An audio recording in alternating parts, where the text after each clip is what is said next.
नमस्कार, आप देख रहे हैं ओपन बुक भारत। मार्गेरिटा में बूढ़ी दिहिंगी नदी का कहर, भारी बारिश से बाढ़ का खतरा, कई गांव डूबने की आशंका। असम के मार्गेरिटा में बूढ़ी दिहिंग नदी तूफान पर है। लगातार हो रही भारी बारिश के कारण नदी का जलस्तर खतरनाक स्तर तक बढ़ गया है। मार्गेरिटा के रदडोबा इलाके में माठौरी के ऊपर से बाढ़ का पानी बहने लगा है।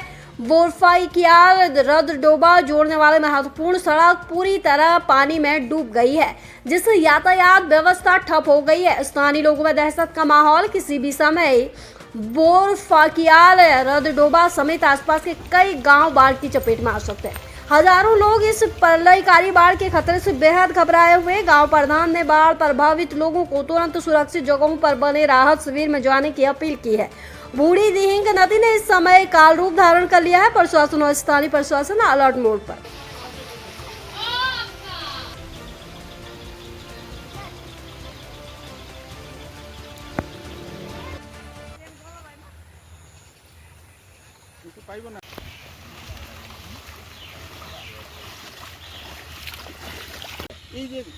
এই ঘূৰ্ণিটো ঘূৰ্ণিত পৰি যাইছে আমাৰ নালৈকে আমি সোমাই গৈছোঁ নাও লৈ কিনি ডাল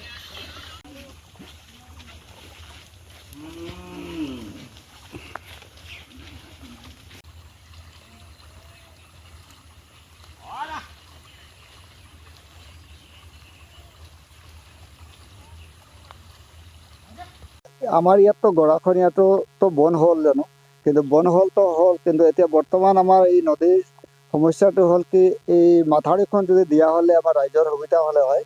এতিয়া গৰু ছাগলী চব মানুহৰ হেৰি হৈ আছে, মানে পানীত গুচি গৈ আছে। তাৰপিছত এতিয়া এই আপোনাৰ চব মানুহৰ হেৰি হৈ আছে, মানে পানীত গুচি গৈ আছে। তাৰপিছত এতিয়া এই আপোনাৰ ৰাইজৰ যিবিলাক বস্তু বাহানি এইবিলাকো গৈ আছে। এতিয়া পানীটো বাঢ়ি গৈয়ে আছে।